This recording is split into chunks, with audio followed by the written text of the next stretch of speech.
Sunglasses? Check. Cute name? Check. Let's do this.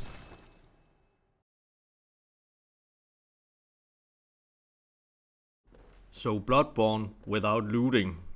Yeah, I might as well start smacking my head against the wall right now. But I'll quickly explain the rules to you. The rules are very simple. I am not allowed to loot anything. No blood shards, no key items, no badges, nothing. I am, however, allowed to receive items from path messengers, NPCs, or defeated bosses.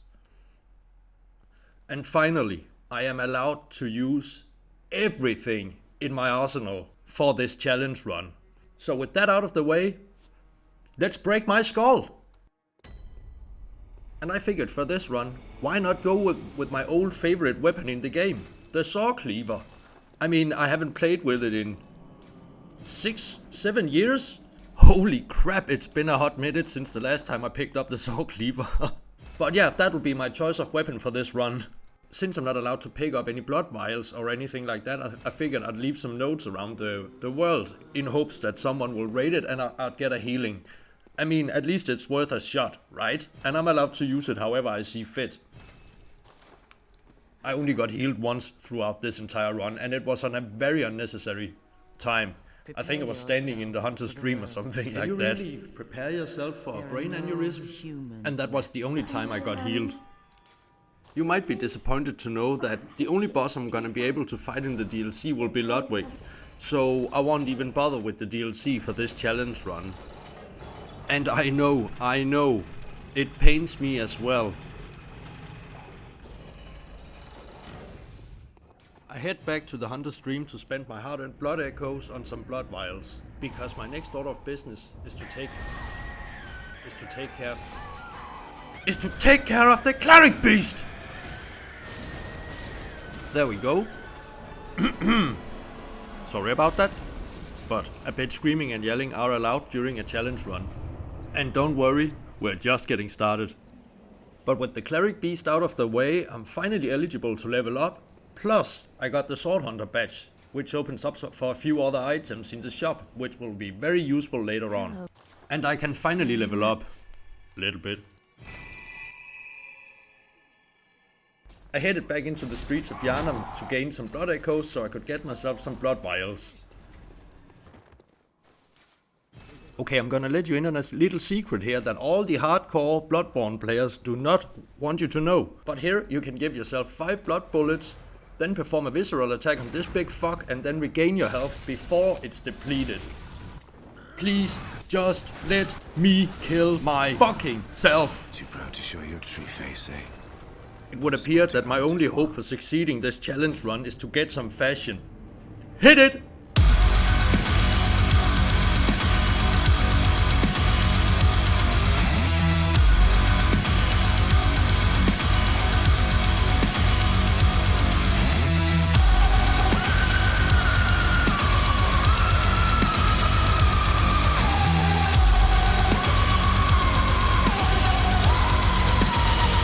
As it turns out, fashion was all I needed. And a wee bit of Who would have known? cheese. Then again, Very fashion good. is the unsung hero of Bloodborne. Indeed. This is some good stuff. Well, what do you know? An outsider worth a lick of salt. You there? Hunter! Didn't you see the warning? I did, but I can't read. But the hunter will face the hunt. Oh yeah? We'll see about that.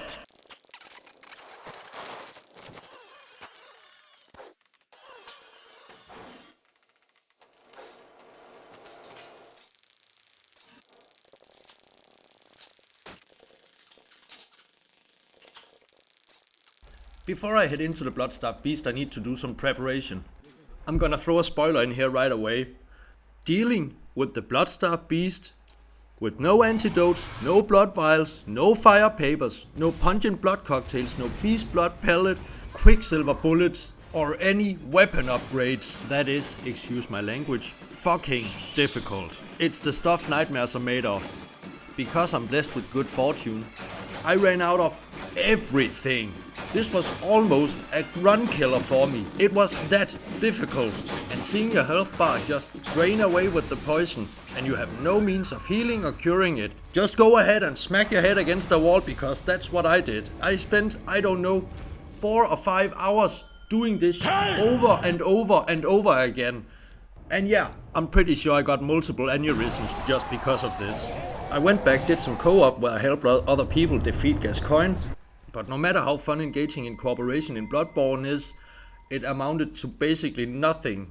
I got like 1 level, 9 blood vials and 3 quicksilver bullets. That's it. So I used a hunter tool. I know there's a fine line when it comes to challenge runs and cooperation. But for this single boss, I absolutely had no other choice left. I have lost everything. And farming enough blood echoes to get antidotes, blood vials and quicksilver bullets, that would straight up take way more time than I have. So I said fuck it and used one of the hunter tools. Like I said in the beginning, everything in my disposal is okay. But this is the only time I use it. I have been smacking my head against a wall 3 days in a row and my walls are completely painted in blood. I don't know why the early game bosses in Bloodborne are so difficult. The rest of the game is a piece of cake. And after the Bloodstarved Beast has been put to rest, I can finally get myself some blood vials and some quicksilver bullets. Let this serve as a guide on how not to deal with the Bloodstarved Beast. And I feel a proper penance for me would be to go through the first Chalice dungeon.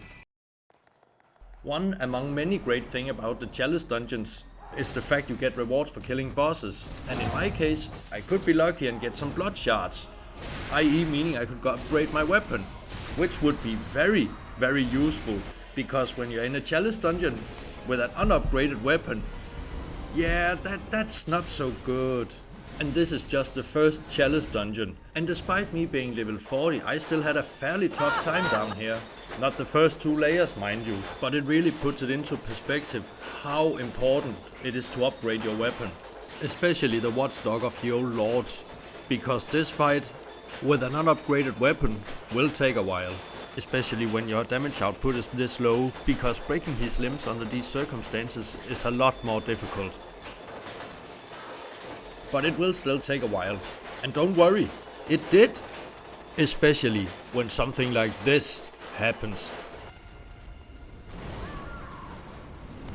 The rest of the game is a piece of cake. Yeah, after that happened, I figured maybe I need some more sustainability, so I went and farmed a few levels.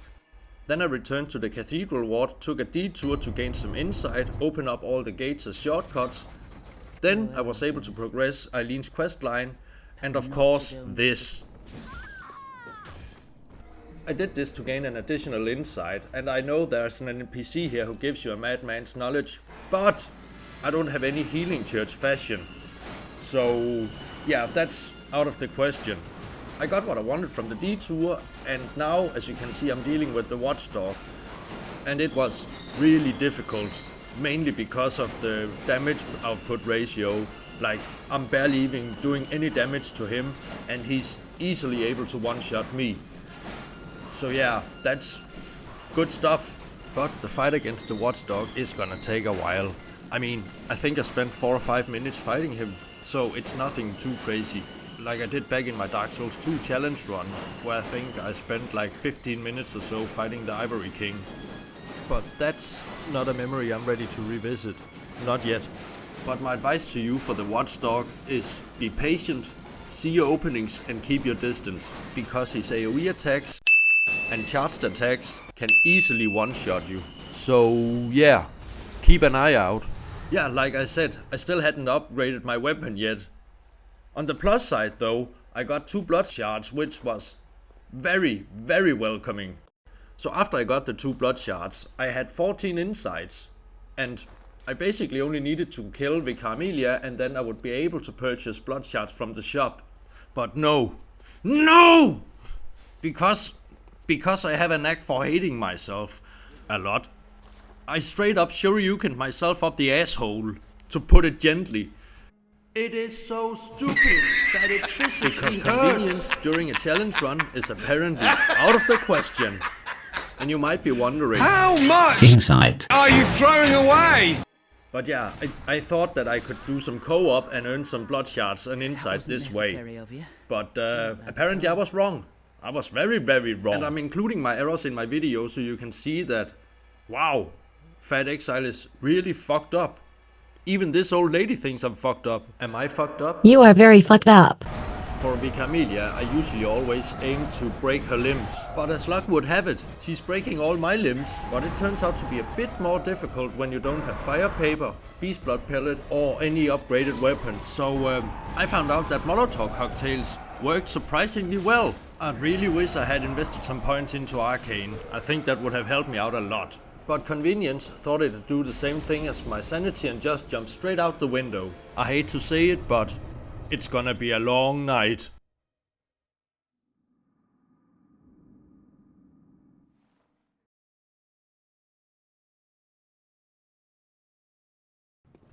Not all hope is lost though, because with Amelia out of the way, it's possible to purchase blood shards with insights, and I have spent all mine to get my weapon to +2. So now it's just out of Yharnam and into the woods. This was one of the hardest runs through the Forbidden Woods that I ever had to do. All those wonderful upgrade materials and I'm not allowed to pick up anything. Thanks, Giant Pig, for putting me out of my misery. I gained 6 insight in order for me to upgrade my weapon, but I don't have any footage of it, so instead here's a reconstruction. The following preview is a reconstruction. First, I gained 1 insight to get crushed like my hopes and dreams. 2 insights for being sent back to school, 0 insight for opening this door, and 2 insights for escaping the school. Preview over.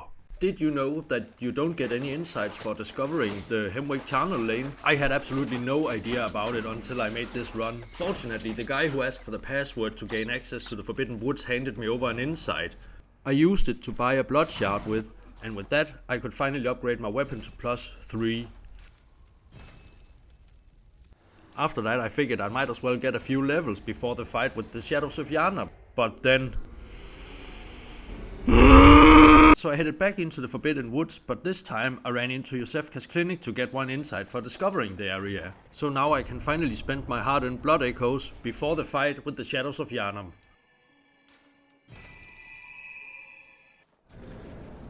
Here we go, Viscerals, here we go. Here we go, Viscerals, here we go.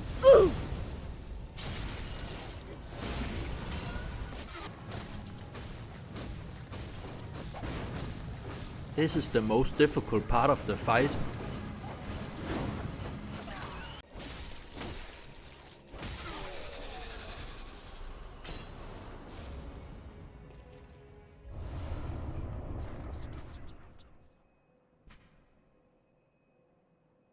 And now, for the big question you might have been wondering about.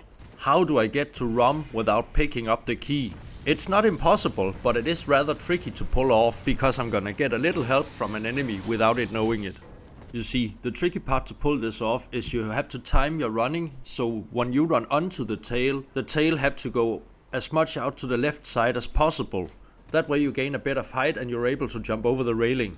I hope that makes sense, otherwise, sorry for bad explanation. It's also very easy for the enemy to spot you. That's why you will see me quit out and load in and quit out and load in, because he keeps on seeing me and then he starts moving. I tried to jump over the fence while the enemy was walking, but I did not find it possible. Maybe there's something I have overlooked. That is why I kept resetting his position. And yeah, I think I used like 45 minutes doing this, but finally.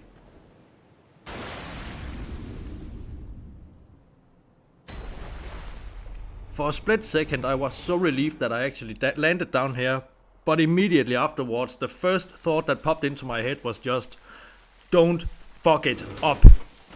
So just like my previous video, I'm going to use a hit and run tactic. I've already wasted enough time as it is, I'm not gonna waste any more killing stupid spider rats.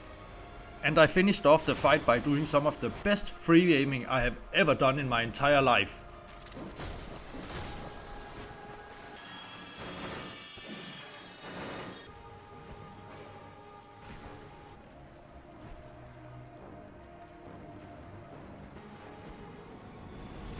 God damn, it's fun to use Molotov cocktails like that.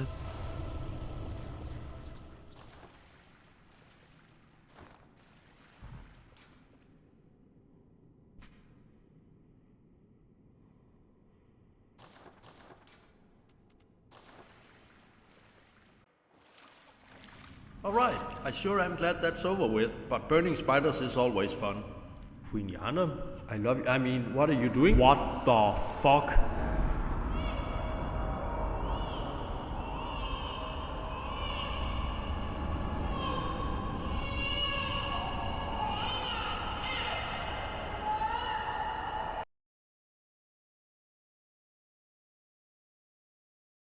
So far, so good, and Rom went down the first time to all my luck, so before I head into Yahagul, I'm gonna head back to the Hunter's Dream.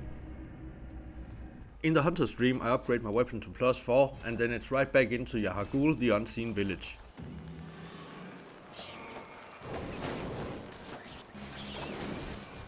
Don't forget to shoot the dog. Ah! Watch it, lady! Okay, I'm sorry. I'm not really sorry.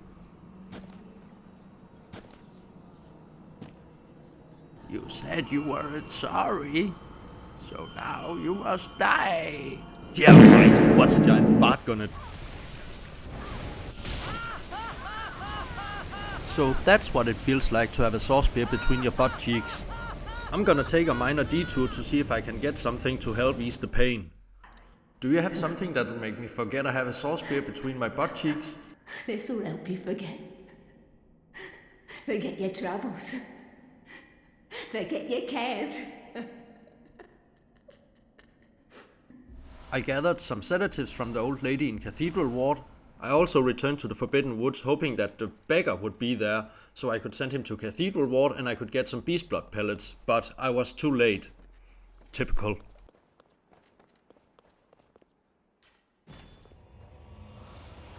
But not all hope is lost, because there are other ways to go. So I went for Dark Beast Paul, because he drops the Spark Hunter badge, which opened up for the Tinnitus, and more importantly, bolt papers in the shop. It took a bit of time, but that's only because my damage output was so low. Overall, he's more of an annoyance than he is difficult. After Dark Beast Pearl, I continued through Old Yarnam and up to Jura.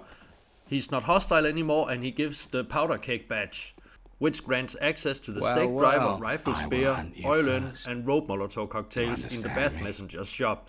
So overall, that's not too bad. Yes. Also, very good. Stake Driver is one of my favorite weapons. Gift. And speaking of favorite weapons, I have no use for it anyway. I actually thought about doing Eileen's questline, but dealing with the bloody Crow of Canehurst under these circumstances, you might as well take a whirling saw and shove it up your butt. Eileen will still give you the badge at the end of a questline, so if you're persistent and determined to use Blade of Mercy, you can. I also quickly entered the DLC just to gain some insight. I purchased 8 blood shards because I'm gonna upgrade the Stake Driver. And I found a very reasonable way to actually farm blood shards and insights. You can easily go into the first Chalice dungeon and take down the bosses on layer 1 and layer 2 respectively. Then just leave the Chalice dungeon and create a new one, rinse and repeat. And you can get lucky to even get blood shards as a reward for defeating the bosses. But with all that said, I'm gonna upgrade my Stake Driver and then I'm gonna take on the One Reborn.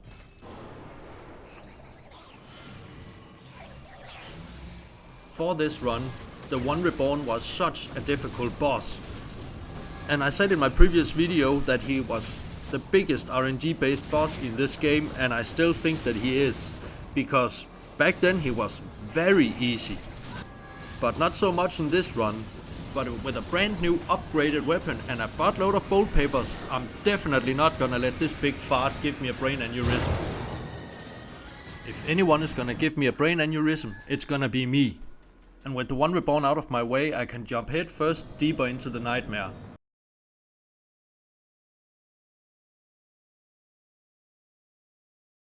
I'm so proud of myself for racking up all those sedatives. Because I've completely forgotten that the lower your inside is, the more frenzy resistance you get! Welcome to the nightmare, fucker!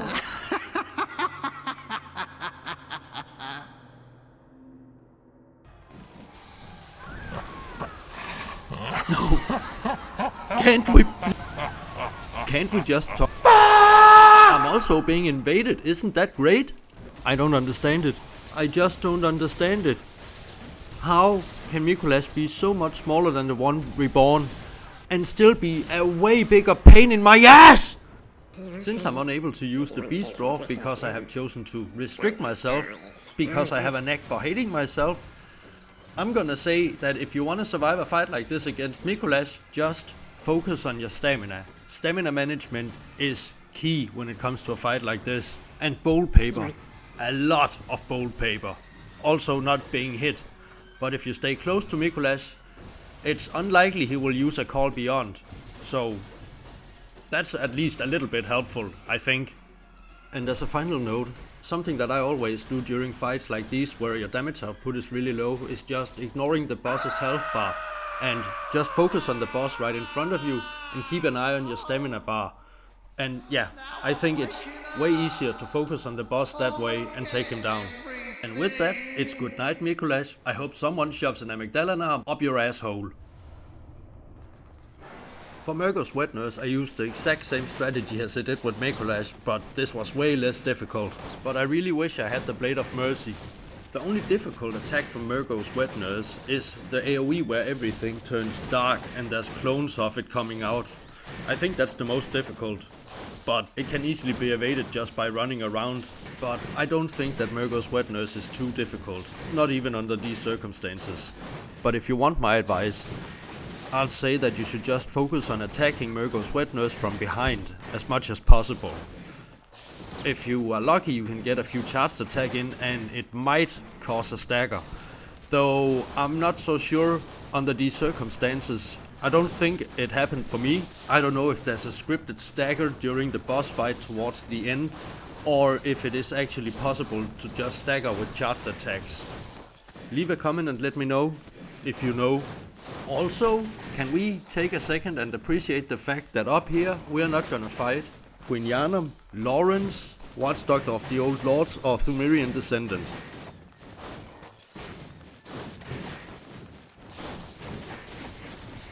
What's that? Is that coffee I smell? Freshly brewed coffee? Well, I hope someone's gonna give me a cup soon, because that way I know I'm gonna wake up and get out of this nightmare. Maybe the Great Ones are the only entities with access to coffee. Maybe that's why Patches befriended Amygdala. Maybe that's why they have removed coffee from Yharnam altogether, because they don't want anyone to wake up. It's a conspiracy, I'm telling y'all. I'm blowing this wide open. Whoops. Looks like I blew up the wet nurse. Seriously, don't underestimate the power of coffee.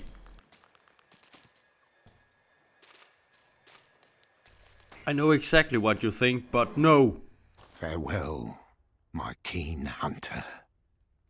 Fear the blood. I fear my coffee's getting cold.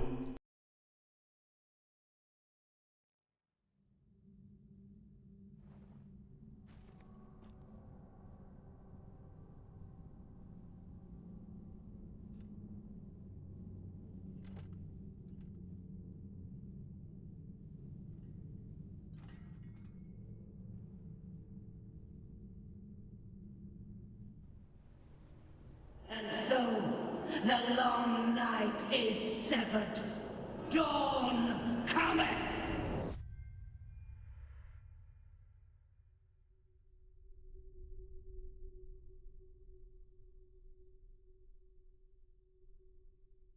Hey, you! You better Find your way.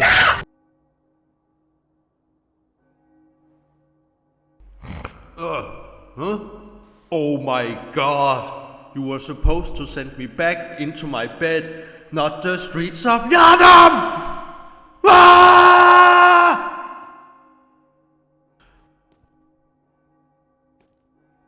Farewell, good hunter. May you find your worth in the waking world. I'm stuck in a nightmare and I can't wake up! And that, ladies and gentlemen, is how I beat Bloodborne without looting anything. And that can only mean one thing. If I can do it, so can you. Thank you so much for watching. I really hope you enjoyed the video. And please consider leaving a like or a dislike, depending on how you feel. Maybe you want to subscribe to see me break my skull in the future. Maybe you want to leave a comment. Let me know what you thought about it. Let me know if you have done a run like this. It could have been handled better, and I know that. But I guess that's what happens when you try to wing a challenge run. I just asked myself if it was possible to beat Bloodborne without looting anything. Once again, thank you so much for watching. I'm Fat Exile, and I'm breaking my skull for your amusement.